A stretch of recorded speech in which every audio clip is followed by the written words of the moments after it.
Good morning, one and all.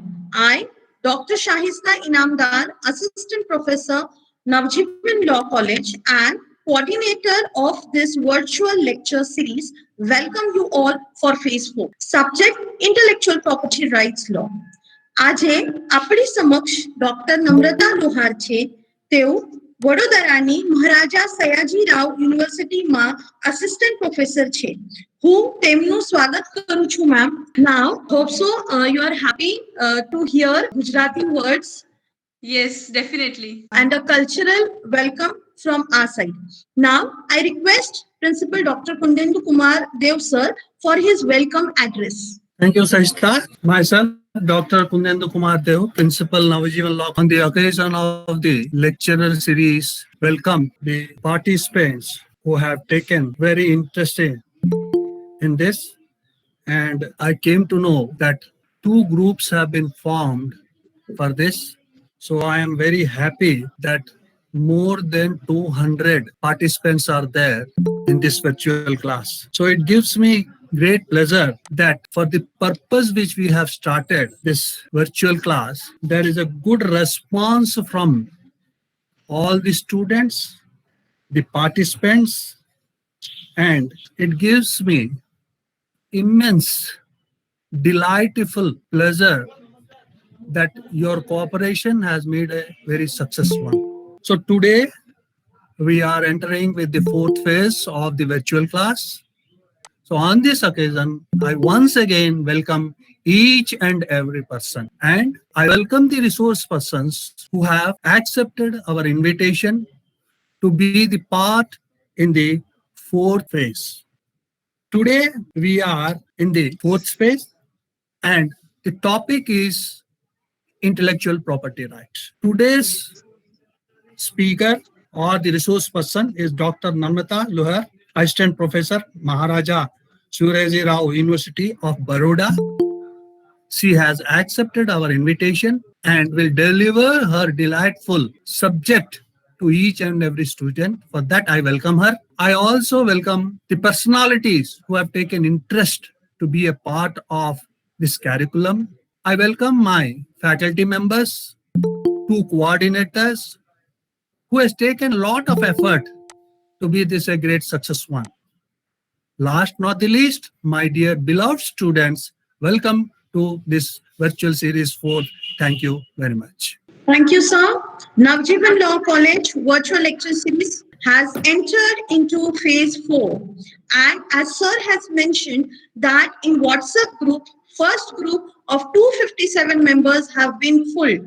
And we have started with second, almost crossing more than 70 participants.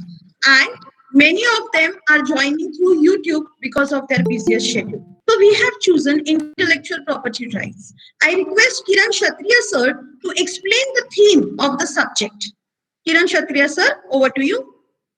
Thank you, ma'am. Honorable Chief Guest, Dr. Namrata Lohar, ma'am. Namrata means humble, and humble means the tree which is fruit-bearing tree is a humble tree.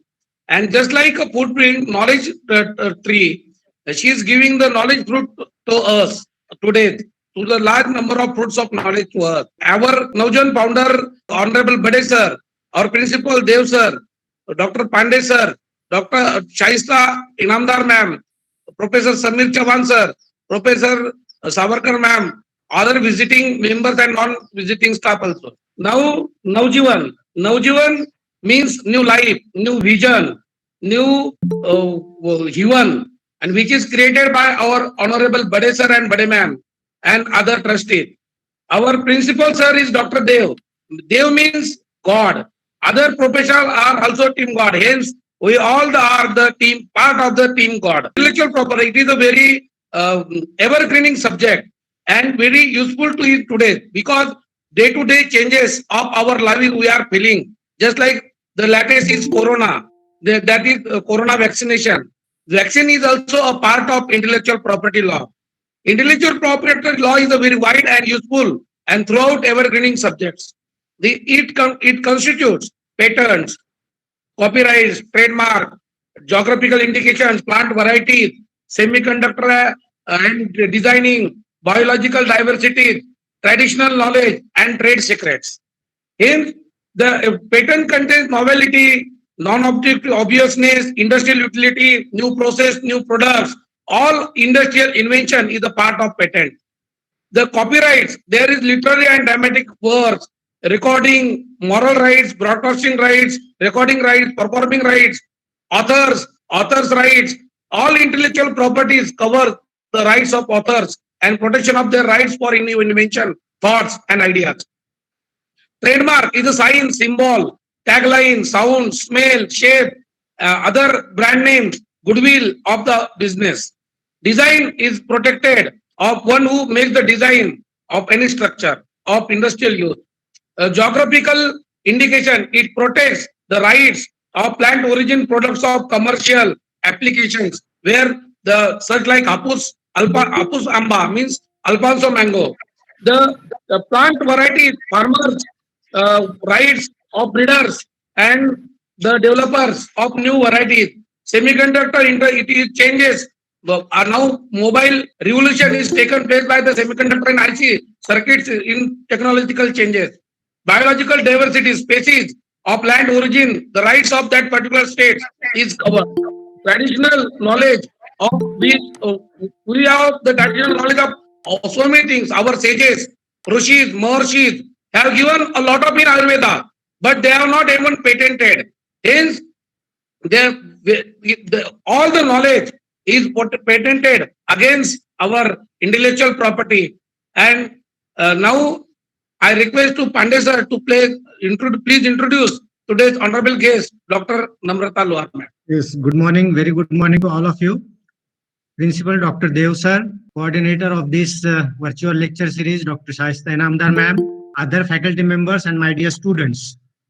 As rightly stated by Mr. Kiran Kshatriya about the ideas and things which are included under the intellectual property law.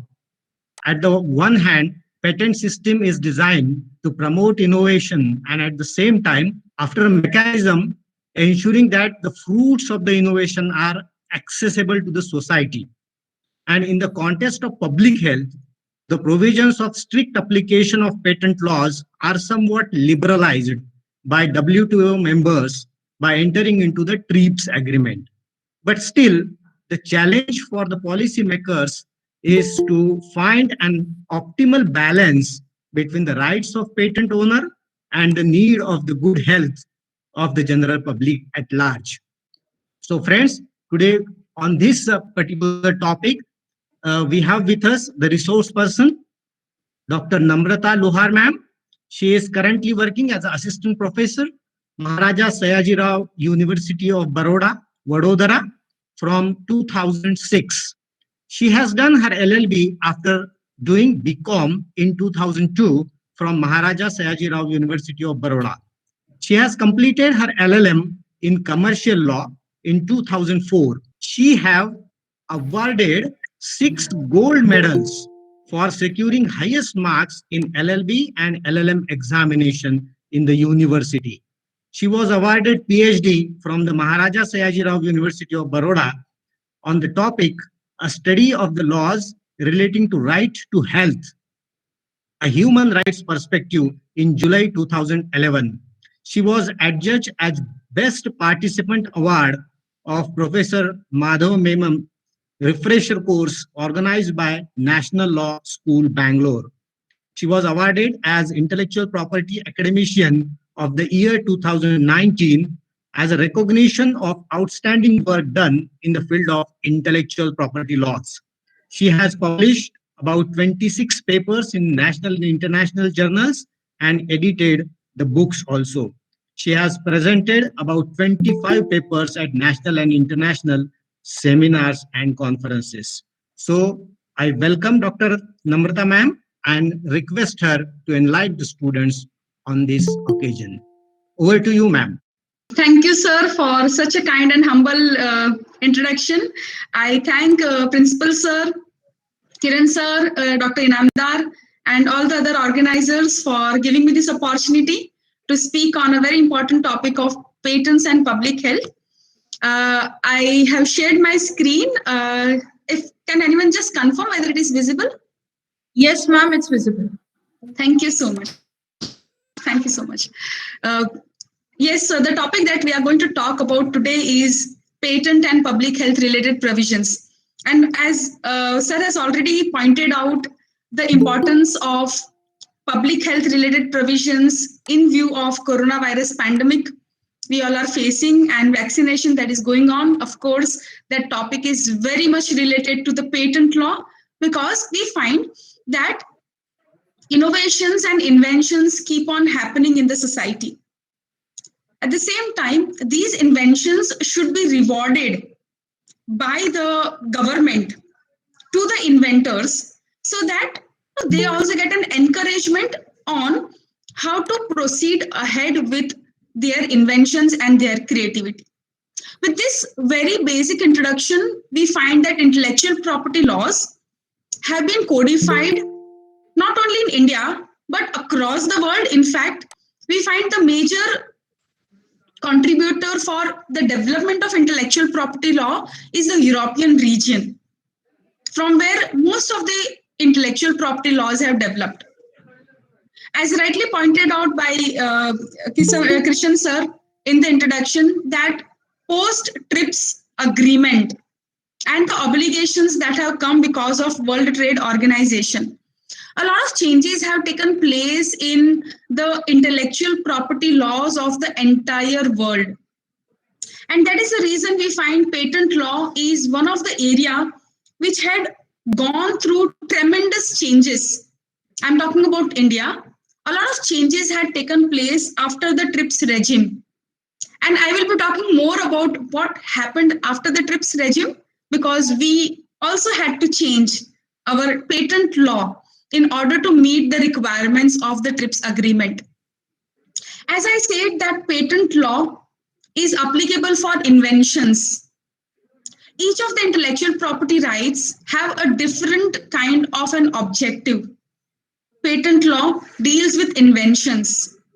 So an invention can be patented, but at the same time, there are certain requirements for obtaining a patent.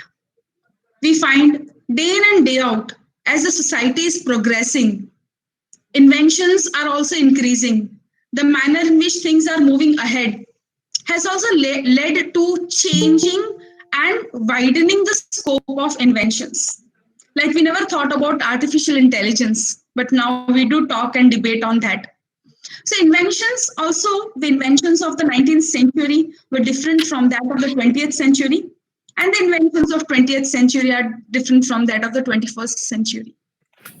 If we try to see what has been the objective of patent law, the Supreme Court in this case of Bishwanath Prasad Radheshyam versus Hindustan Metal Industry has specified that the object is to encourage scientific research, new technology, industrial progress.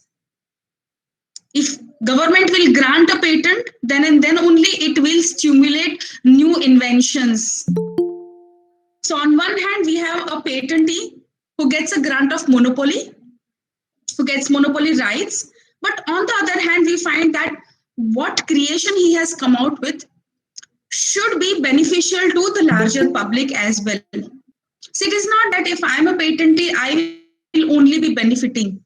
I should be giving the benefit of my creativity, of my invention to the larger public. And so somehow the entire patent law, I feel, is revolving around balancing the rights of the patentee with that of the society.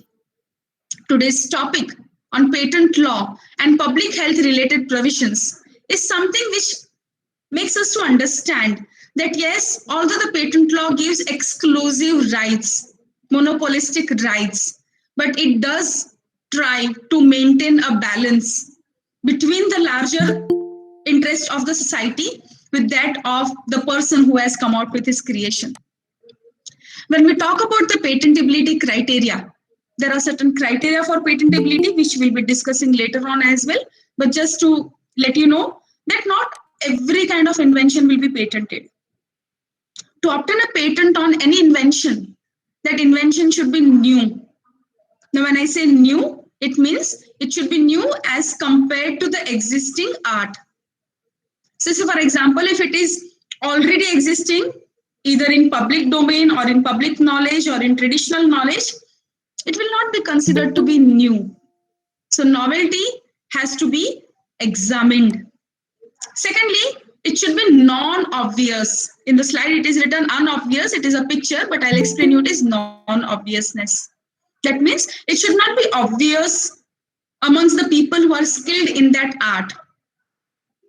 Like say, for example, when we talk about an inventor, a pharmacist who can make certain kind of medicine. If all people who have obtained that degree can make it, it cannot be patented. But everyone obtained the same education, but only one could make it. So that shows that it is not obvious to the person skilled in that art. So non-obviousness is the second criteria for which the patent, on which the patent can be granted. The third and the most useful criteria is, most important criteria is utility. We call it as usefulness. An invention, if it is not useful, will not be patented. Like say, for example, a vaccine invented but has a lot of side effects, cannot be useful for human beings, or it has not passed the clinical trial, might not be patented because it does not have the utility. Right? So we find that three major criteria for obtaining patents are novelty, usefulness, and non-obviousness. Apart from that, there are the statutory requirements, which I'll be talking about. So I'll not focus too much on the preliminary part because my topic for today is Patent Act and the public health related provisions. But just to begin with, I'm just specifying the salient features of the Patent Act, the criteria for patentability, as we have already seen. The law specifies the procedure for the grant of patent. The law specifies the rights and also the limitations. The law specifies the term within which a patentee can enjoy his rights. So it is usually 20 years from the date of application of patent.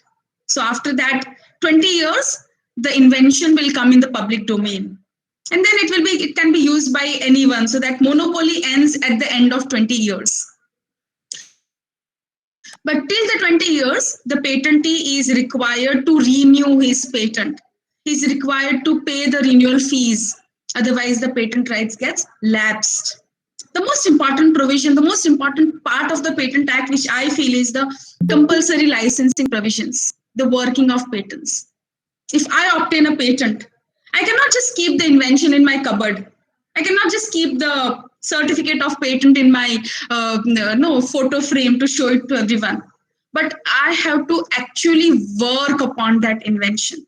Now, working in the sense, I should start giving the benefit of that invention to the society. If I say that this is my invention, I have made a vaccine for COVID-19 and I will give this vaccine, I obtained a patent, I will give this vaccine only to my relatives, the government will say, no, we will not allow you to keep this invention only up to yourself. That we will see to it that when we are granting you the rights, you give the benefit to the larger public. And so this patent law provides for these kind of provisions. I'll just quickly go through the history of patent law in India. It's a very long history. 1856, we had the first patent law, and it went through many changes, not going into too much of detail as of now, looking into the time constraint and giving more emphasis on the topic. We right now have the Patents Act 1970, which repealed the 1911 Act. And this 1970 Act had brought in some very important provisions. But yes, when we had our original Patents Act 1970, it only talked about process patents. It did not talk about product patents. It did not talk about product patents. But then, yes, it did talk about the use by the government. It did talk about the acquisition of inventions by the government. It did talk about compulsory licenses. It did talk about revocation of patents. So these were some original provisions. What happened with this Patent Act? There are no amendments. Until we signed the TRIPS agreement, the World Trade Organization had made this TRIPS agreement so that intellectual property rules can enter into the multilateral trading system. There were deadlines which were given for each of the different kind of countries. India being a developing country, not having a product patent regime, was given a deadline to comply with the TRIPS obligations by 1/1/2005. So we were supposed to make all the required changes in order to meet the TRIPS agreement, TRIPS obligations before 1/1/2005. Why? Because we did not have the product patent regime. I will explain you, because when I say product patent regime, it has a lot to do with pharmaceutical patentability. As I said earlier, when we had the Patents Act, the original Patent Act only provided for process patents. So if I make a process of making a mobile phone, it can be patented. But what about the product? So there was no regime of patenting a product. Now this regime of obtaining a patent on a product was introduced after we entered into the TRIPS agreement. So TRIPS agreement basically provides for certain minimum standards, certain minimum requirements that each of the signatory countries should have in their patent law. It lays down the procedures for enforcement of their rights in their own territories. It also provides for dispute settlement within the perspective or within the framework of WTO. And it did give some time frames so that certain economies, they get a transitional period. As I said, the TRIPS agreement was binding. The deadline for India was 1/1/2005. The TRIPS agreement came into force from 1/1/1995. And the deadline for India was 1/1/2005. So we were given 10 years. We were given 10 years of time to make changes into our patent law so as to comply with the TRIPS requirements. However, there were certain changes which were to be brought immediately. Like as I said, that the product patent regime was not available in India. The original Patent Act only provided for process patents. And so the WTO TRIPS agreement specified that you need to bring a change in the Patent Act so that at least we can start accepting the applications for product patents. And that is why the first amendment, India got delayed. We brought the first amendment in 1999. And we had to bring it with a retrospective effect from 1/1/1995. The reason was very simple. We were supposed to accept the applications for product patents, especially in the areas of drug, pharmaceuticals, agrochemicals. However, we did not have that regime. India was dragged to the WTO dispute settlement body by the United States of America. And out of that compulsion, out of that decision which went against our country, immediately this Patent Amendments Act 1999 came into force, and it was given a retrospective effect from 1/1/1995. So this first amendment, we say 1999, with effect from 1/1/1995, was just to permit applications for product patents. So those applications were allowed, people were applying for product patents, and those applications were kept aside. They were kept in a mailbox. It is called as mailbox provisions. They were kept aside. And all those who had applied for product patents were given exclusive marketing rights. Certain rights which are exclusive to those applicants. We could not proceed for the procedure for the grant of patent because our deadline was in 2005. Second amendment, we find a very important amendment in 2002, which provided some more specific codification of non-patentable inventions. It provided for a term of patent to be 20 years. It provided for compulsory licenses to meet public health concerns. It provided for provisions for parallel imports and many more provisions for traditional knowledge and certain exemptions from infringement proceedings.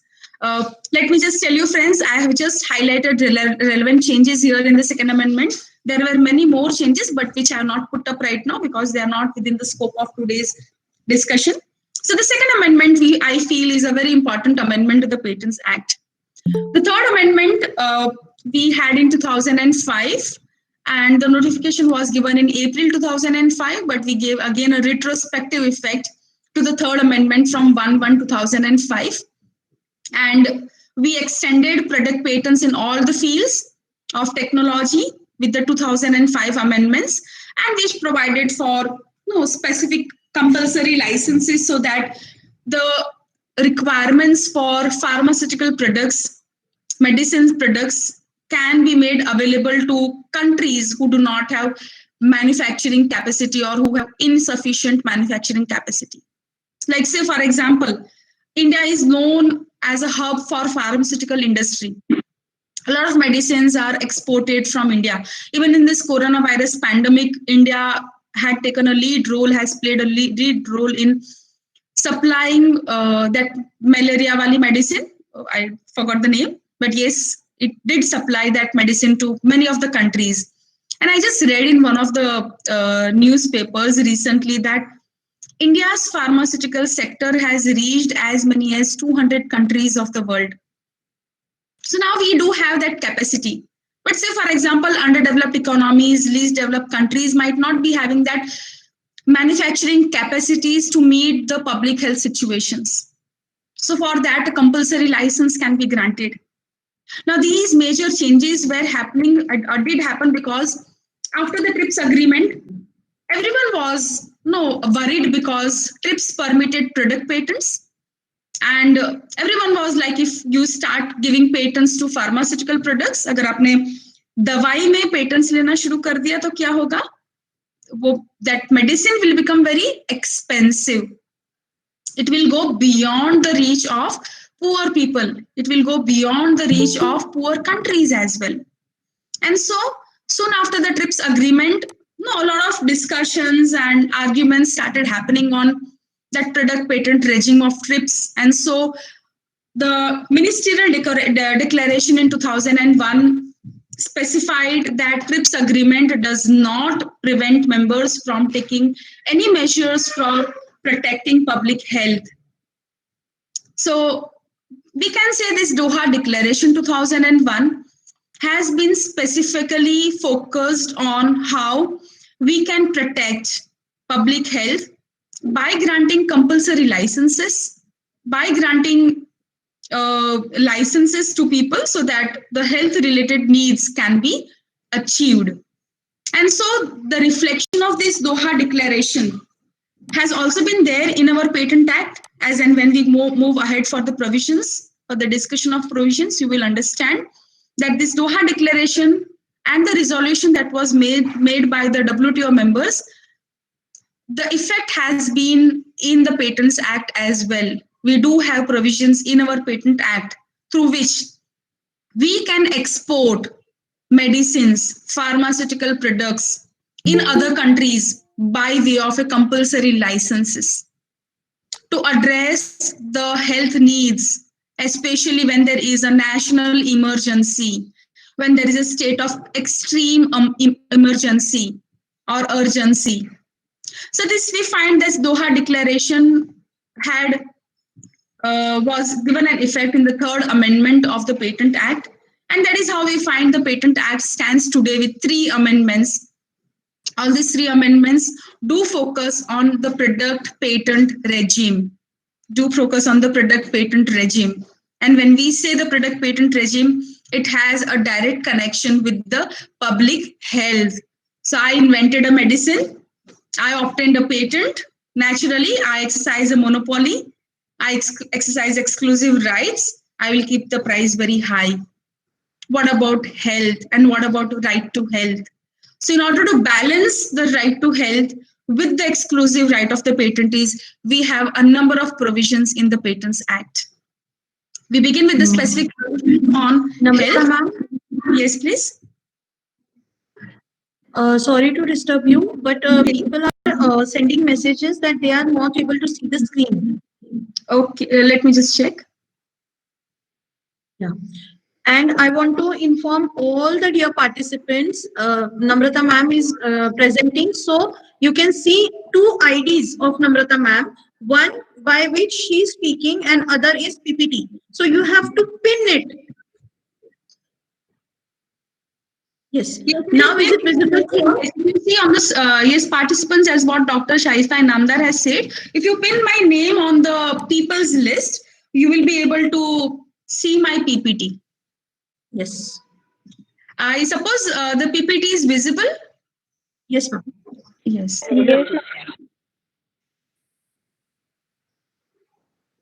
Okay, so let us begin with the specific health related provisions that are contained in the Patents Act. Friends, as I said, the term invention has been defined in the Patents Act, which says a new product. So this has been a change. Earlier it was only a process, but now we give invention, we give patent to a product which involves a inventive step and which is capable of industrial application. So as I said, new should be absolutely new. It should not be known to people. It should not be used. It should not be published anywhere. So no, these patent rights as such, we find these IPR laws are very selfish laws. So if I am a scientist, if I'm coming out with some invention, I should not share with my best of the friends also. Otherwise, if the information is published, I'll not get a patent on it, right? So newness is judged. It has to be examined by the patent offices. Second is inventive step, which shows that the invention is something more than the existing state of art. It is something that is not obvious amongst the people skilled in the art. So that is inventive step. And the third one is capable of industrial application. So if I say that I have made a medicine, but the raw material for making the medicine is limited, is very less. And so I cannot make more than 100 medicines out of that raw material. There would not be any patent. Why? Because it is not capable of industrial application. That means it should be made in an industry, it should be used in an industry, and it should be reproduced. Like if I say Taj Mahal, you cannot reproduce the same in the industry. It is only one. So it's copyright. But if I say an invention, it should be capable of reproduction, like this mobile phone. How many mobile phones can I make if I have this invention? Any number, right? So this is what we find capable of industrial application is again one of the important criteria for patent. Very categorically, the law says what are not patentable inventions. And friends, let me just tell you again that again here I am keeping myself limited only to the relevant provisions of Section 3. Section 3 has a lot of provisions, but as the topic today is public health related provisions, so I have limited myself only to those provisions which relate to public health or which have connection with public health. Section 3 says that any kind of invention which can cause prejudice or harm to human beings, animal, plant life or health cannot be patented. Okay, like so for example, I say that I have made a medicine, you take this medicine and you will get an easy death. Cannot be patented because it can cause injury. Or I say I have made a medicine and it has a lot of side effects as well, which are tremendous. The Patent Act might not give the patent because it can cause injury, it can cause some harm to the humans, to the animals or plants or the environment. So such kind of inventions cannot be patented. Secondly, if it is just a discovery of a known substance which does not result into any enhancement of its efficacy, such kind of an invention can also not be patented. Friends, Section 3, Clause D. If you are having your notebooks, you can just write down this Section 3, Clause D. Very celebrated section, provision, which is celebrated provision in our Patents Act, which is also called as anti-evergreening clause, a very important clause which has a direct impact on public health. How? I will tell you. Like, say, for example, I'm a giant pharmaceutical company. Okay, I'm a giant pharmaceutical company. I have come out with some invention which can be a treatment for, say, for example, some deadly disease like HIV/AIDS or maybe cancer or maybe COVID-19 or something like that. I obtained a patent. So I enjoyed a monopoly. I used that patent rights for 20 years. I became a billionaire out of that invention because that was a major breakthrough in the field of pharmaceutical. Now I know that in another 6-8 months, my patent is going to expire. And a patent term is only for 20 years. So after 20 years, that knowledge will come in the public domain. And once it comes into the public domain at the end of 20 years, no one needs any permission. So if I'm a patentee, I'm having rights only for 20 years. After 20 years, my rights will come to an end. So what I will do, I want to keep my patent alive. So what I will do some minor, trivial, chote changes into my medicine, and I will show as if it is a new invention. But in fact, it is not a new invention. So what I am showing is that this is a new kind of an invention, but in fact, it is not a new kind of an invention. Now, say for example, if this clause D is not there in the Patent Act, what will happen? If this clause D is not there in section 3, what will happen? In the patent on a medicine, I enjoyed its rights for 20 years. After the end or before 20 years term was to over, I did some minor changes into that medicine and I showed it is a new medicine. I again obtained a patent on that new one. Again, I enjoy an extended period of 20 years of monopoly. यानी मैंने 40 साल एक ही invention में से मैंने 40 साल monopoly enjoy किया. अब वापस मेरा 40 साल खत्म होने को आ रहा है, मैंने वापस उसमें कुछ changes किया. I show it. It's not a new one, but I show that it is an invention. And again, I extend my term of patent. Now, this is what, when I do so, I do it evergreening of patents. The moment it expires, I add some new features, I show it is new. This is not permissible under the Patent Act under Clause D of Section 3. And this has been made very clear by the Supreme Court in Novartis AG versus Union of India, wherein there was an anti-cancer drug. Novartis had obtained a patent. It was a new form of that medicine. The litigation went on for a long time. And finally, the Supreme Court in 2013 said that there is nothing new in your medicine, and so the patent was not granted. Novartis tried challenging Section 3, Clause D as unconstitutional, but that challenge was not proved before the court of law. And that is how we find that this anti-evergreening clause is a very important clause in the Patents Act, which does not permit anyone to enjoy extended period of monopoly. So you cannot just keep on continuing your rights for an endless period.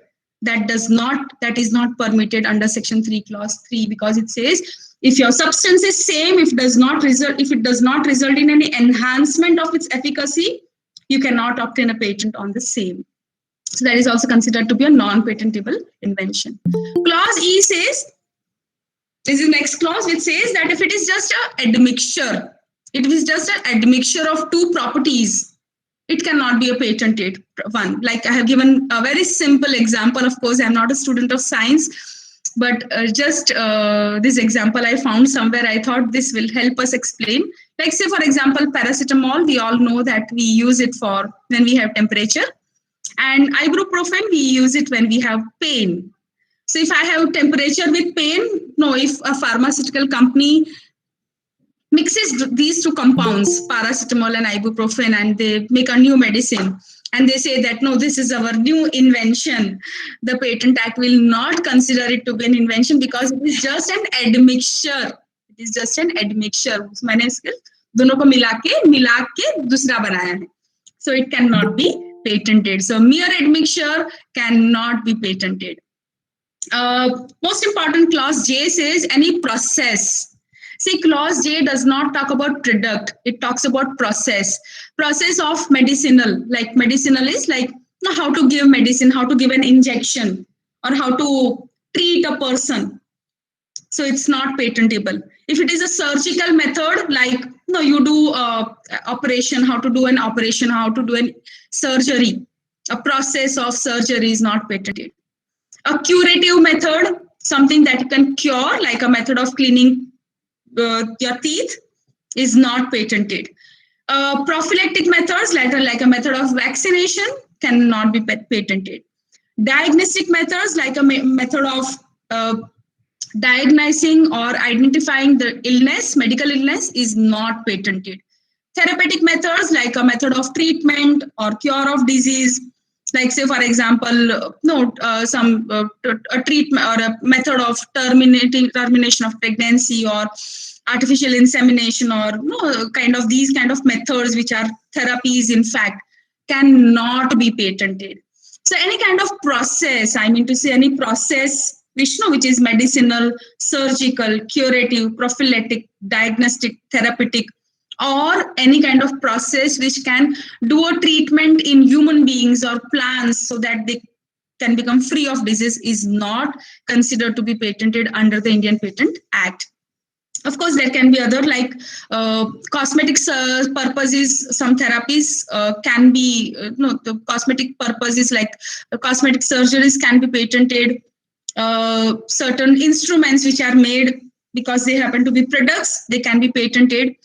Artificial limbs, yes, they are also been patented. But yes, a lot of processes under Clause J have not been considered to be patented under the Indian Patent Act.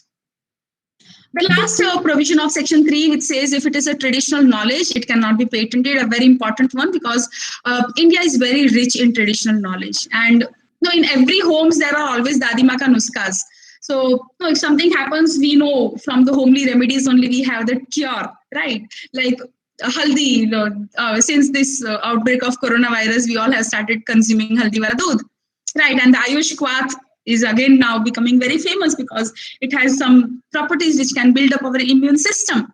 So these are all considered to be part of traditional knowledge, the knowledge which is already existing, and hence it cannot be patented. So India has come out with this traditional knowledge digital library, which has mentioned different traditional knowledge, so that people cannot obtain a patent on any of the inventions which are based on traditional knowledge. So we say that these are certain inventions which cannot be patented.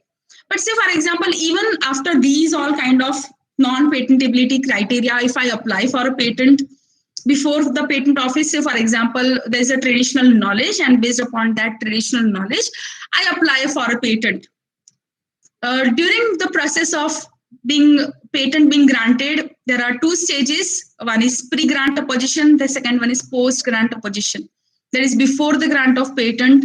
Anyone can raise an opposition कि भाई इनका patent यानी इनके invention को patent नहीं मिल सकता है या नहीं दिया जा सकता है, क्योंकि उनका invention कहीं ना कहीं Section 3 में आता है.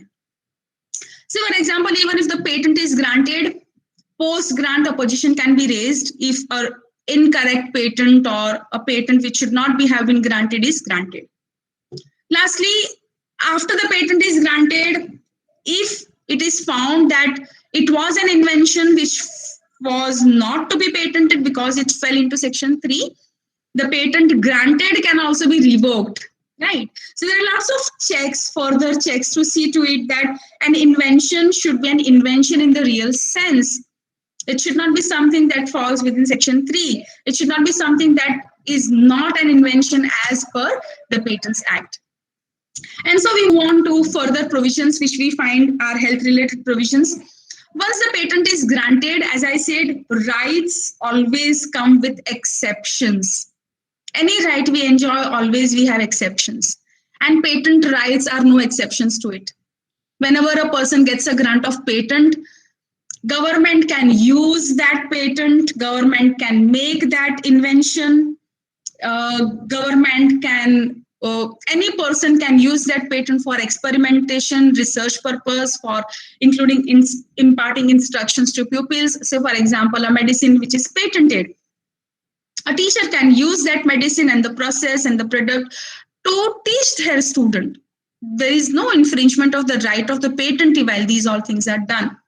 Further, if the patent is granted, government can import the patent for distribution of that medicine in dispensaries, government hospitals, government clinics, so that people can get the benefit of the same. Just imagine that a pharmaceutical company comes with a patent for, obtains a patent on corona vaccine, what will happen? The price will become very high. You see the pandemic. So in the interest of public, after the patent is granted, of course, right now the patent is not granted, but if at all the patent is granted, the government can use it.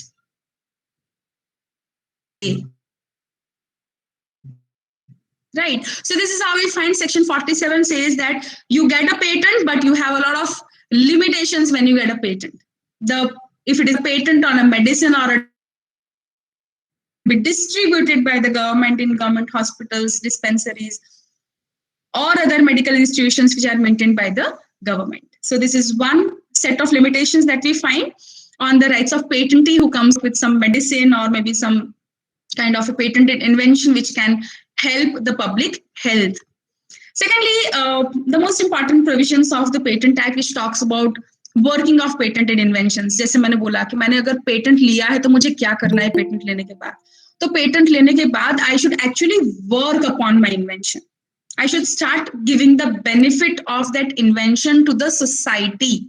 तो मैंने patent ले लिया, उसका certificate मुझे बहुत अच्छा लगा, मैंने सब जगह फेसबुक पे डाला, व्हाट्सएप पे डाला, इंस्टा पे डाला, सब लोगों ने मुझे कांग्रेचुलेशंस बोला, मैं बहुत खुश हो गई, मैंने सबको थैंक्स बोला और फिर वो सर्टिफिकेट और पूरा फॉर्मूला मैंने अपने कबर्ड में रख दिया. तो क्या होगा? तो government will give me only 3 years. The patent law says you are given only 3 years to work upon your invention. If you do not give the benefit of your invention to the public, a compulsory license will be granted on it. And so if I have obtained a patent, I should give the benefit of that patent to the society. Section 83 of the Patent Act says that compulsory licensing regime is basically to balance the rights of society with that of patentee. Working of patented invention is mandatory. As I said, I cannot keep the process, the formula in my cupboard. I should actually give it the benefit to the public. And so the general principle says that patent granted should not impede protection to public health or nutrition. It should act as an instrument to promote public interest, especially in sectors of vital importance for socio-economic and technological developments of India. That patents granted do not in any way prohibit central government in taking measures to protect public health. This is also one of the principles on which compulsory license can be granted. Further, it says the patents are granted to make the benefit of the patented invention available at reasonably affordable prices to the public. So I make a medicine, I charge it very, very high. Like this case of Bayer versus Natco. All students of patent law would have read this case. And they had come out with that medicine, जिसका 1 महीने का medicine अगर आप लेते हो तो 2,88,000 was the price. Just imagine. We live in a society which is even people who are earning middle class people, upper middle class people, can you just imagine a medicine of 2,88,000 per month? Just imagine the price. Natco, which was a generic drug manufacturing company, obtained a compulsory license, and the same medicine was then made available for 8,880 rupees by Natco. Bayer ने patent लिया था तो 2,88,000 में जो वो medicine बेच रहा था, वही medicine Natco by grant of compulsory license started selling for 8,880 rupees per month ka dose. So we find that the patentee should, if he offers his patent at an unreasonable price, unaffordable price, it will have a negative impact on public health. And so Section 83 clearly specifies that if the patentee uses his exclusive rights in such a way that it violates the public health, it violates the right to health of the public, a compulsory license will be granted on his patent. And so there's a procedure. I'm not going into the procedural part, how compulsory license is granted, but as and when a compulsory license is granted by the patent controller, the controller will impose certain terms and conditions. Number one, these are only relevant ones. Let me just make you clear, these are only relevant ones. I'm not focusing on all the provisions. So the controller will see to it that the compulsory licensee will make the patent available at a reasonably affordable prices. तो अगर मैं एक generic drug manufacturing company हूँ, अगर मुझे compulsory licence मिला है तो मैं अपना थोड़ा सा प्रॉफिट बना सकती हूँ. ऐसा नहीं कि मुझे पूरा लॉस ही बनाना है. I can make a little bit of profit, but I should offer that medicine to the public at a reasonably affordable price. Okay. Secondly, the patent controller will put a term and condition that the license should be granted so that the supply of that product can be made in Indian market. Because no, many a times we find patentists क्या करेंगे, उनका पूरा जितना भी patented inventions होता है वो लोग foreign countries में बेच देंगे, export कर देंगे. Now, what happens when when a very important, say for example, medicine or a drug or a vaccine is all exported to some other country, the benefit does not reaches to the people in India. So on one hand, when government of India is granting a patent, the primary benefit should go to the people of India.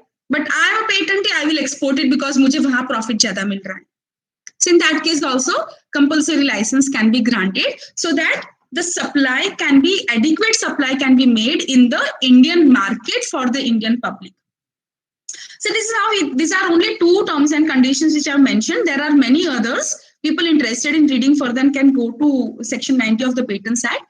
So these are certain terms and conditions which can be imposed while granting of compulsory license. And a compulsory license is, I don't want to give you a license, but I will have to give. So it is just like land acquisition. I don't want to give my land to the government, but the government will acquire the land for public purpose. जैसे government को अगर अस्पताल बनाना है, garden बनाना है, school बनाना है, तो land, highway बनाना है तो लैंड एक्वायर हो जाता है. इसी तरह से patent also can be granted, compulsory license can be granted to others, so that if I'm a patentee, if I'm not giving the benefit to the public, someone else on my behalf will be given a permission so that he can give the benefit to the society. So that is what we find section 90 provides for.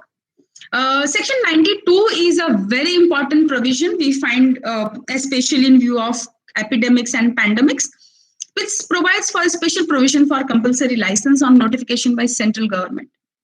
And it says that at any point of time when there is a circumstance of national emergency, or if it is an extreme urgency, or if it is a public non-commercial use, जैसे अभी हम pandemic से गुजर रहे हैं, तो वो एक बहुत ही it's a situation of extreme urgency, and the vaccine has to be given on non-commercial basis, not by earning profits, commercial motives. So if these are the circumstances and if it has led to public health crisis like AIDS है, TB है, HIV है, malaria है, या तो फिर COVID-19 है, compulsory licenses का जो procedure है, there is no need to follow that entire procedure. That is what section 92 specifies. Section 92 says that if these are the circumstances, central government will give a notification in the official gazette that this is the circumstance, this is a particular medicine for which a compulsory license can be granted. Central government will inform the controller, and any person interested applies, will be getting a compulsory license. So usually whenever a compulsory license is to be granted, we have the rules of natural justice. Both the parties have to be heard, proceedings will happen. And we all know that whenever these proceedings happen, it might take some 6-8 months, 1 year to complete with the proceedings. But if it is a case of emergency, urgency, section 92 says no need of following any procedures. Central government will give a declaration, patent controller will give a license to anyone who is applying. So any person interested does not mean you and me. Right, we do not have any further knowledge. But yes, like if it is a medicinal patent, pharmaceutical companies, they can just make an application कि भाई ये ऐसा medicine है, हमको compulsory license चाहिए. Controller will impose certain terms and conditions, and the license will be granted. Now, while this license is granted under section 92, the controller will see to it that the medicine is available at the lowest prices, so that the people can also get the benefit. the patentee who has used his money for his research also gets some benefit. So it's not that the patentee will not get anything in return. The patentee will get a royalty, but it will not be an exorbitant or very good royalty. A reasonable royalty will be granted depending upon what money he has invested. Right. So this very specific provision has been there in section 92, which also provides for compulsory licenses. Section 92A, again a very important one, which as I said, Doha Declaration was there, and soon after Doha Declaration, this 92A was inserted, which says that those countries who have less capacity to produce and manufacture pharmaceutical products, and if they have some exceptional circumstances, then also a compulsory license can be granted. Like say, for example, a company X is a pharmaceutical company. It obtains a compulsory license for making of a medicine. And then once it has got the compulsory license, it will export that medicine in that particular country, which has that health needs, which has the health requirements, and which does not have capacity to manufacture the medicine. So this particular provision is given so that we can meet the health related needs of least developed countries, underdeveloped countries, or maybe even developing countries who do not have manufacturing capacities, who have less manufacturing capacities, and they can address their public health related problems, right? So this is also one very important provision that we find which is focused on public health contained in the Patents Act. So your pharmaceutical products have been given a very wide meaning. It can be any patented product. It can be anything that can address a public health problem, like diagnostic kits, like a PPE kit can also fall within a pharmaceutical product. So this is how this section 92 is been framed. Then we have a set of provisions wherein the government can use the invention, as well as the government can also acquire the inventions. Section 100 says that the government has the power to use the invention for the purposes of government, yani khud ke liye, like, or any person who is authorized by the government. This is a very important provisions, friends, looking into this coronavirus pandemic. Why? Because earlier provisions we had seen, मैंने आपको 47 बताया, मैंने आपको compulsory licensing का बताया. ये सारे provisions आप कब अप्लाई कर सकते हो? जब पेटेंट मिल गया है, पेटेंट का ग्रांट हो चुका है तब. पर अगर आप सेक्शन 100 पढ़ेंगे, section 100 clearly says that central government can exercise its power at any time after the application for patent is made or the patent is granted. So no, usually people who are practicing on the patent side, they usually say that patent का procedure बहुत लंबा होता है, उसको मिलने में 4-5 साल कभी कभार निकल जाते हैं. ऐसा होता है कभी कभार, अभी तो बहुत स्ट्रीमलाइन हो चुका है, अभी 3-4 साल में मिल जाता है. तो भी यानी waiting for 3-4 years is a very long time. Like say for example, today someone applies for a patent on coronavirus pandemic, coronavirus vaccine, right? So he has applied. That grant of patent might take 2 years, 3 years. So what within that 2-3 years, because that vaccine is very important right now to meet the public health provisions, to meet the public health emergency. Section 100 will come into picture. Section 100 said, even after the application for patent is made, government can use the invention. Government can make the use of that invention for public good. Of course, section 100 says that even if the application is made, the patentee will be given a royalty. Royalty will be given to the patentee, a reasonable one, right? Not very high, but a reasonable royalty will be given. But say, for example, if that invention is duly recorded in the government records, the government will be using the invention free of cost, and there will not be any royalty. And usually we find that whenever medicines are made, for certain regulatory purposes, for certain permission purposes, they are recorded in the documents of government.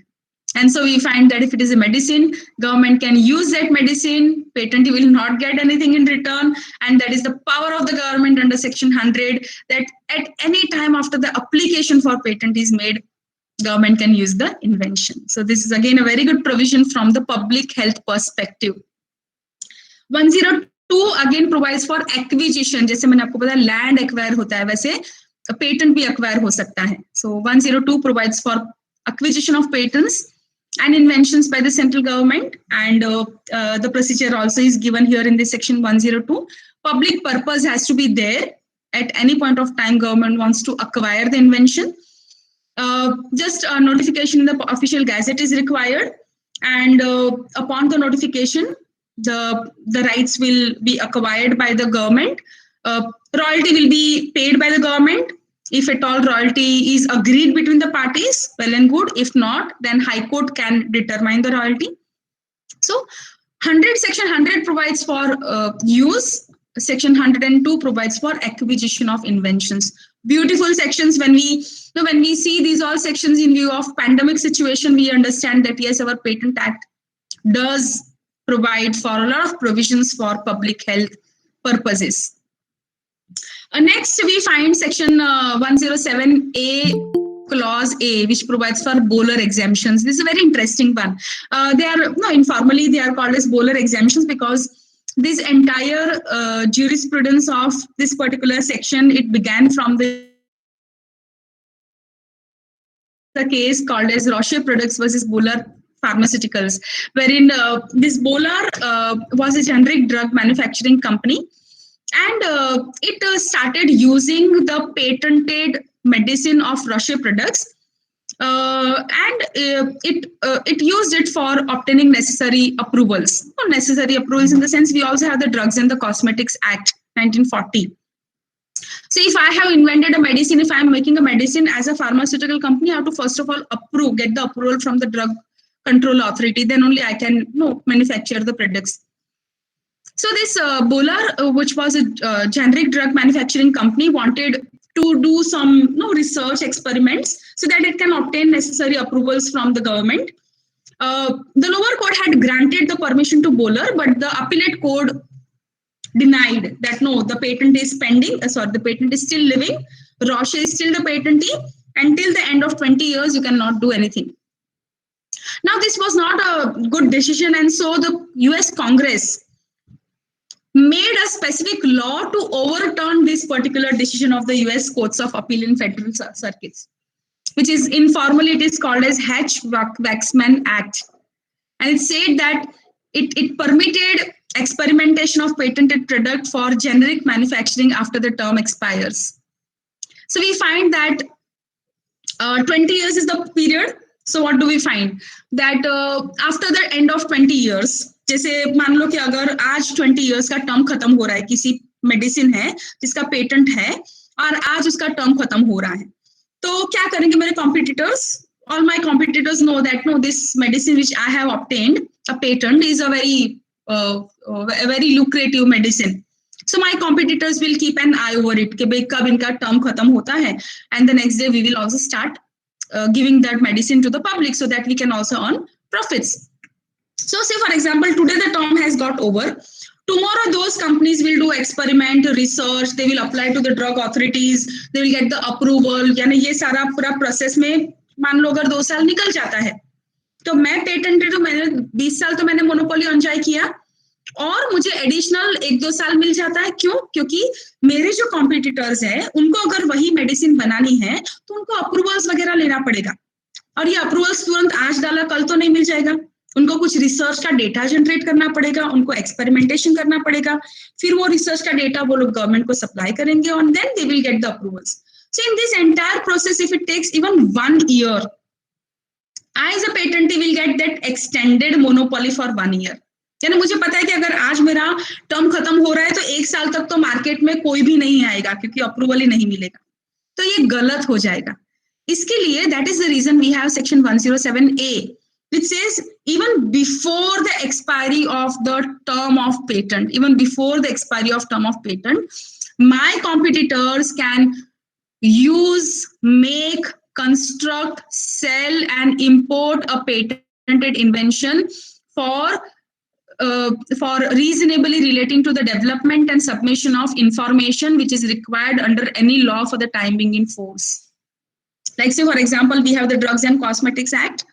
So I have to submit the data to the drugs controller before I make a medicine. So even if the patent term is going on, 20 साल खत्म नहीं हुआ है, उसके पहले भी, इसके पहले भी you can make experiment and do research, obtain approvals, so that as soon as the term gets over, the next day the market is there with competitive goods. So this is a bowler exemption, and which permits. So if you are a patentee, I can use your medicine, I can use your process, I can do experiment, I can make it so that I can obtain necessary approvals from the drug authority. And while I am doing so, I am not doing any infringement of your right. So that is permitted. That is a bowler exemption. We find the Supreme Court has also clarified that yes, these bowler exemptions have been very useful. There was one decision in 2009, Bayer Corporation versus Union of India. The court said that Patents Act and Drugs and Cosmetics Act, they do not have any connection in between. They both are different, right? Secondly, 2014, NATCO, which had obtained a compulsory license, wanted to supply one quantity of that drug to Chinese company so that the Chinese company can start obtaining approvals from their Chinese authority. So when NATCO wanted to, it was a licensee, so when it wanted to export the anti-cancer drug to a Chinese company, Bayer filed a case against NATCO. And finally, it went into the single judge and then the division bench. The Supreme Court division bench said that yes, sale includes export. As a compulsory licensee, NATCO can export the drug because the Chinese company wants to use that drug for obtaining necessary approvals from their government. So we find even while the term of patent is living, you can use someone else's invention so that you can obtain necessary approvals, and soon after the term of patent comes to an end, your products can come into the market. Section 107A clause B provides for parallel imports. This is also a very interesting one. Like, we find that certain products are available at a cheaper rates in some of the countries. Like, say for example, if the taxing regime is lesser, जैसे हमारे यहाँ बहुत tax जाता है, तो क्या होता है tax की वजह से the price of the end product will also increase. But say for example, there is country X wherein the taxes are less. The government gives a lot of subsidies, the government gives a lot of support, labor is cheaper. Or say, for example, there are no such many formal requirements. And so because of that, if I produce the same medicine in country X, the cost of the medicine will be lesser. And so when the cost of the medicine is lesser, the end price will also be lesser. So, I am a retailer.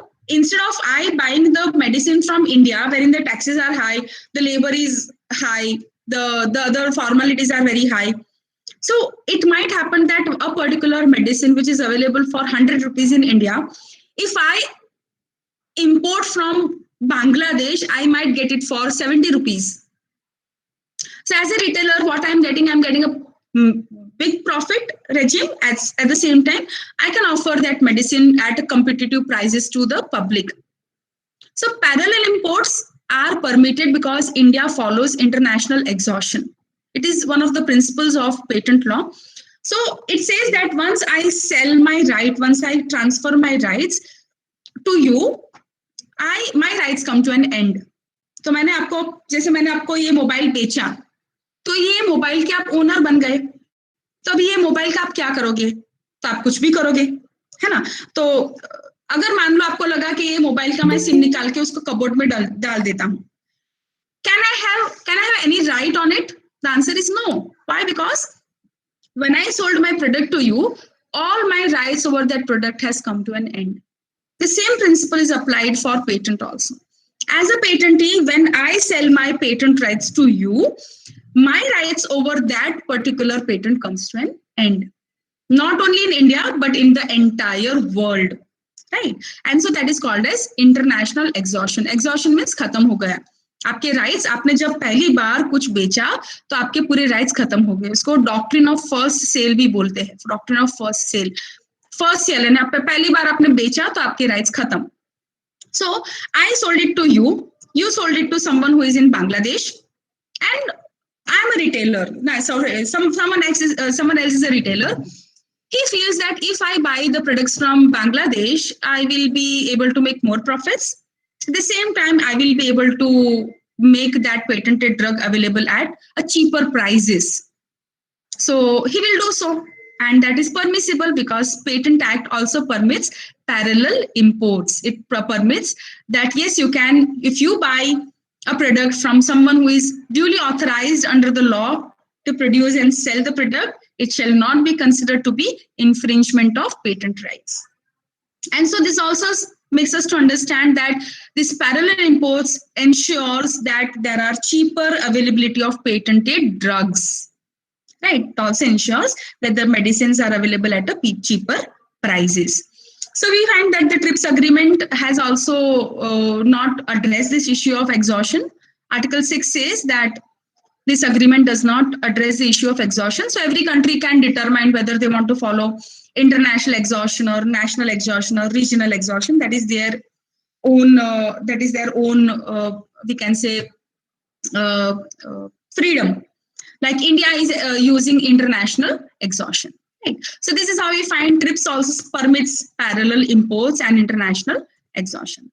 So yes, friends, with this I conclude with my presentation. These are all the provisions which we find in the Patents Act, which are public health related provisions. I feel that our Patent Act is a very beautifully drafted law because when we talk about right to health, we talk about medicines which should be made available, which should be made accessible, which should be made affordable to the public. Otherwise, if I say I have right to health and if I go to the market, I find medicines very expensive, my right to health will be violated.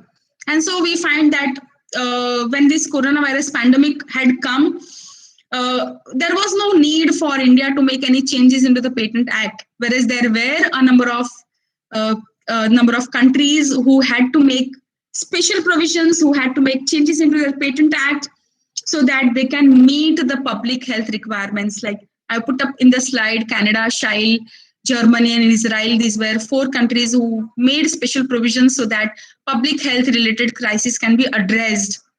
But we do not require because our Patent Act itself provides for a lot of public health related provisions. So with this, we should be very much proud that yes, we do live in a country which has very beautiful law, which not only provides for monopoly, which not only provides for shellfish rights, which not only provides for exclusive rights, but yes, it provides for a lot of provisions on which public health, public good, and the interest of larger society can be protected. So with this small note, I end with my presentation, and I thank all the organizers, and I congratulate Navjeevan Law College for coming out with this initiative of virtual lecture series and bringing different topics under this virtual lecture series.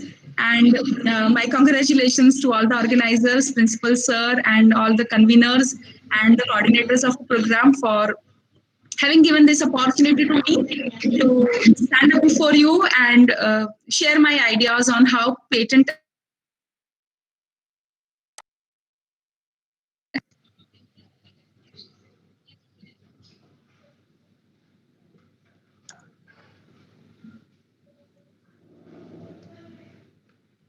With this, my presentation comes to an end. Thank you.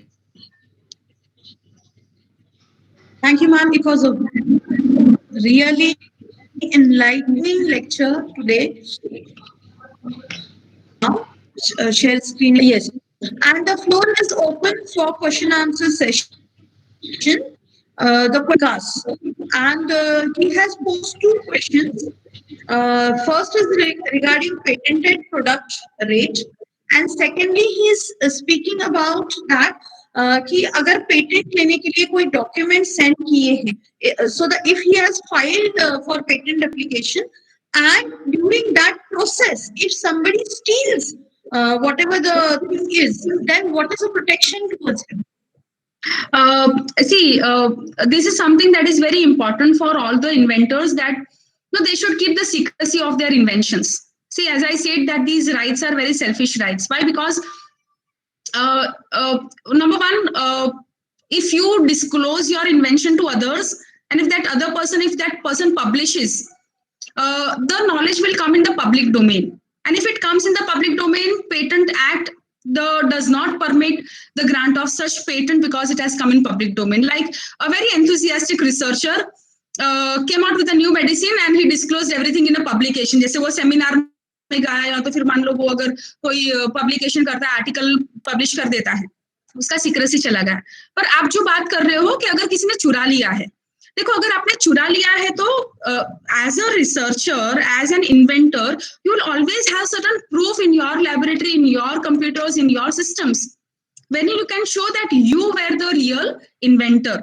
So Patent Act also provides for such provisions wherein the patent controller has been given the power to substitute the applicants. Say for example, मैंने कोई invention किया और मेरा बहुत ही best friend था जिसके ऊपर मुझे बहुत ही ट्रस्ट था, तो मैंने उनको पूरा मेरा फॉर्मूला बता दिया. अभी वो बहुत ही ज्यादा स्मार्ट निकला तो उसने सबसे जाके पहले पेटेंट के लिए अप्लाई कर दिया. Without my knowledge, without my information, he applied for the patent. Now, when he applied for a patent, thereafter I came to know that this is my invention which he has applied in his name.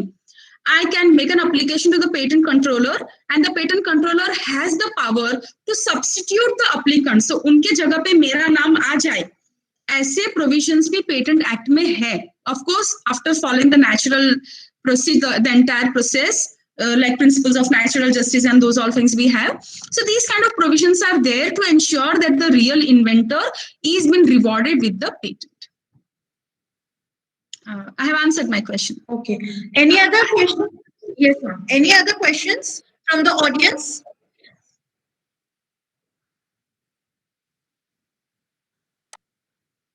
Any other questions? So finally, we will proceed towards vote of thanks. So now I request Rucha Kulkar. Hello. Yes, Manish. Hello. Yes, Manish. Yeah, Yes, Manish. good afternoon, ma'am. This is Manish Ranchur. Yeah, I'm a LLB final year student. I have two questions for you, ma'am. First one is how many patents are filed by Indian in a year? If it is less, why it is less? And if more, that will be a really a good thing to Indian people. They are really doing inventions. And another one, second question is, what is the issues related to IPR Act in India that is neglected by Indian government? Yes, Mr. Manish, thank you very much for raising your concerns. So far as how many patents are filed by India, at presently I do not have the data, but you can just go to ipindia.nic.in, which is the official website of intellectual property laws of India, and you can download the annual report. To the best of my knowledge, I might be wrong, but what roughly I remember, I had seen the annual report of 2016 or 17. Or maybe 18, I don't remember it very categorically right now, but there were some 50,000 applications for patent which were filed in that year, and out of that some 15,000 were of Indians. This is a very, very rough idea that I'm having, but for very clear data, you can read the report. The annual reports are very specific. They will show you how many applications have been filed by which of the countries. We find that US is a big player so far as Indian patent applications are concerned in India. Why in India people are not applying for patent is a very important question, because we Indians feel that if I have come out with some invention, people are not that aware, sensitized to go to the patent office. I'll give a very simple example, like जैसे हमारे घर का जो plumber भी अगर आता है ना, तो वो जिस तरह से प्लम्बिंग करेगा उसमें भी हमको इनोवेटिवनेस और इन्वेंटिवनेस दिखता है. बट वो प्लम्बर को नहीं पता होगा कि जो मैं लेके आया हूँ, the machine that I have made is actually an invention, whereas Chinese people will consider it to be an opportunity and apply for a patent. So this kind of sensitization is missing so far as our country is concerned, and that is the reason in 2016 the government has come out with the National IPR Policy 2016, which specifies that a lot of awareness is required to be created in the minds of people. And this under National IPR Policy, there have been a number of awareness camps which are being given to the school children because we find inventiveness starts from schools, right? When our children, they are so inventive. But कितने सारे inventions करते होंगे बच्चे, पर अगर patent की बात किया तो वो लोग नहीं जाते पेटेंट ऑफिस तक. तो ये एक हर्डल है जो that is lack of sensitization and awareness, for which this national IPR policy is specifically focused on it. That is number one. Secondly, there were certain procedural problems that our country had, like regulatory. Usually we find that whenever we go to get a grant of patent or whenever we go to get regulatory approvals, बहुत office के धक्के खाने पड़ते हैं, documentation कैसे करना है पता नहीं है. तो इसकी वजह से भी government has come out with this ease of doing business. And so national IPR policy has streamline the procedures. जैसे मैंने अपने प्रेजेंटेशन में भी बताया कि पहले 5-6 साल निकल जाते थे पेटेंट निकलने में, पेटेंट लेने में, पर अभी वो टाइम रिड्यूस कर दिया, 2-3-4 साल में भी, 3 साल में मैक्सिमम मिल सकता है. So government is also trying from their end to streamline the procedures, to provide for how many kind of what kind of hurdles are being faced by people, and to remove those all hurdles. So this national IPR policy is something that will give the answer to these all concerns that we all have as Indians, because we are very innovative. But when we talk about IPR registrations, I don't know how many of us would have gone. Like many of us are academicians, we do come out with a lot of literary work. पर अगर मैं copyright पढ़ाती हूँ, पर मैंने खुद ने अपने एक भी आर्टिकल को कॉपीराइट नहीं करवाया अब तक. अगर कोई चाइनीज होता तो उसने सारे आर्टिकल्स को कॉपीराइट ले लिया होता. तो ये जो पर्सपेक्टिव है वो मुझे लगता है कहीं ना कहीं हमारे सब में मिसिंग है, जो हमको जागरूक करना चाहिए, इंक्लूडिंग मी. मैं भी उसमें इंक्लूड हो जाती हूँ. मुझे भी अपने आप को थोड़ा बोलना पड़ेगा कि this is how you can commercialize, or you can turn your property into intellectual property by getting the registrations. Yes, this is what I feel, that a lot of sensitization and awareness is required. Thank you so much. Thank you so much, ma'am. Ma'am, may I ask one question? Thank you so much, ma'am.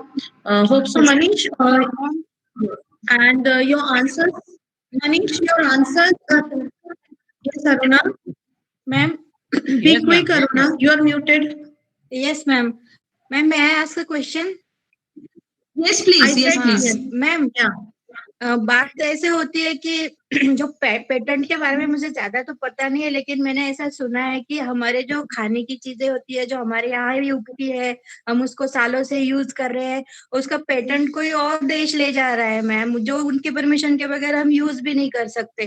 तो ऐसा क्यों होता है, और हमारी government क्यों ऐसा मतलब सहन भी क्यों करते हैं?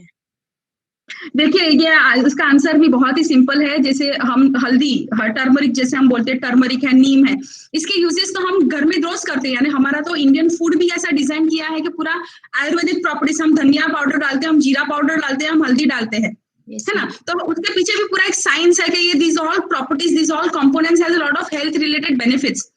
बट जैसे हल्दी वाला दूध, तो मुझे लगता है कि हमारे कंट्रीज में कितने टाइम से we have been using healthy for wounds, for treating cough and cold and all those things.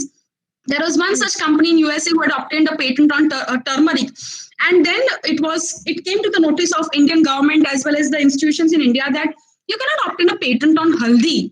It's something that is a traditional knowledge of India. So there are 2-3 occasions, जैसे basmati rice का भी patent one of the US companies had obtained. नीम का भी ऐसा हुआ, turmeric का भी, और these are 3 very important cases, rather very landmark cases.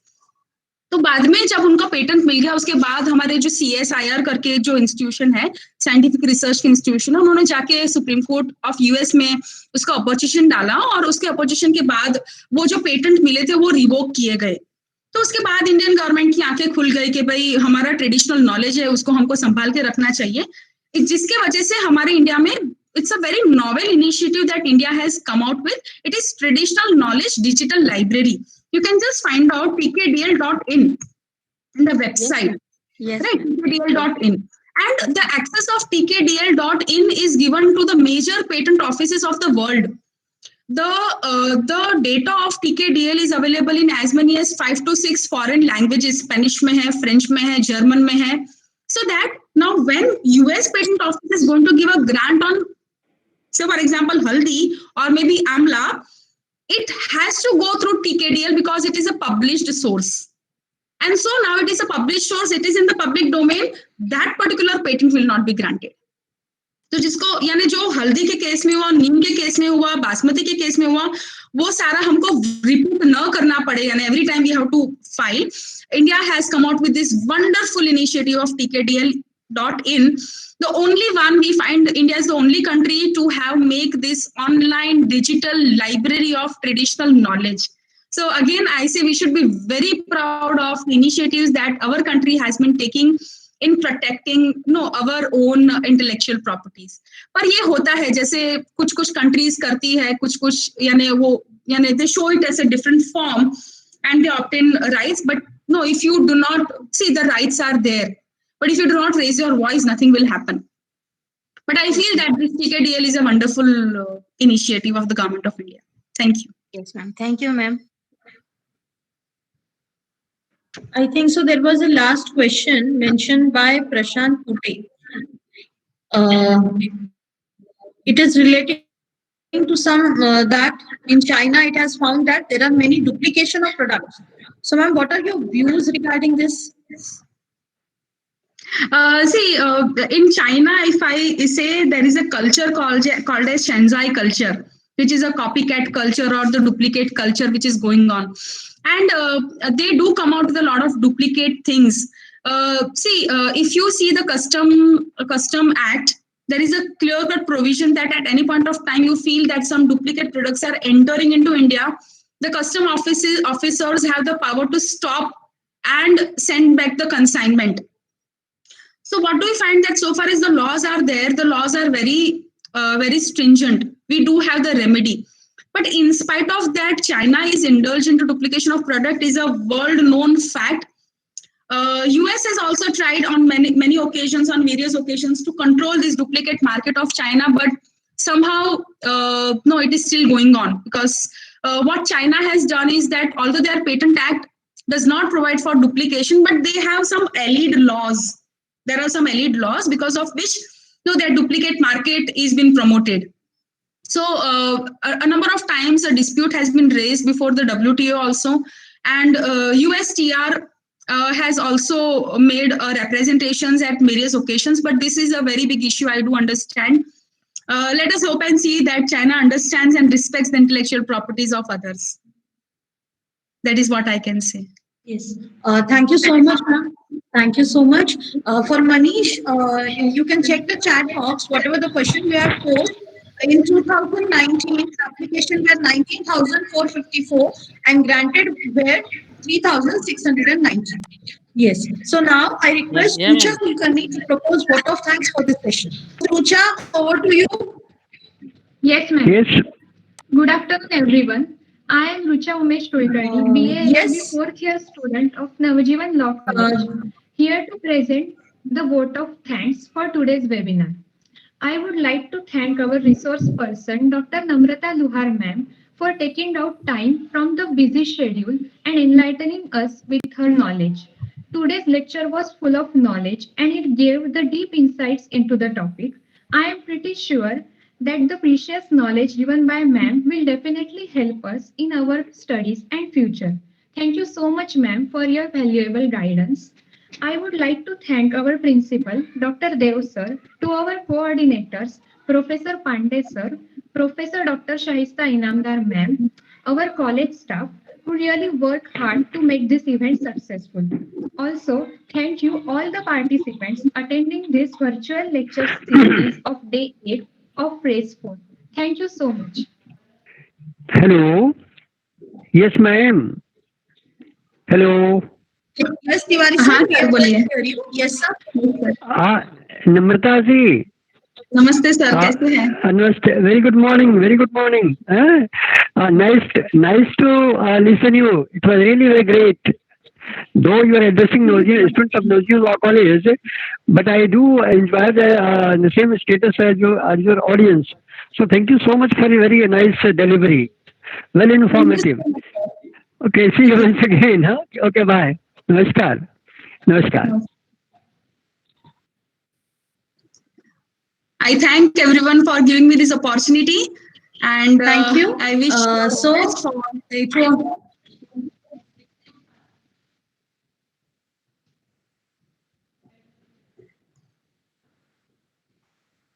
Thank you, ma'am. I see, as we have begun with phase 4, today we have covered the session for patents. Tomorrow, we are having the discourses institute, and day after tomorrow we'll be having IPR chairhead from Nagpur. So these are the different personalities to whom we have chosen around the country, so that all the people to be benefited by this.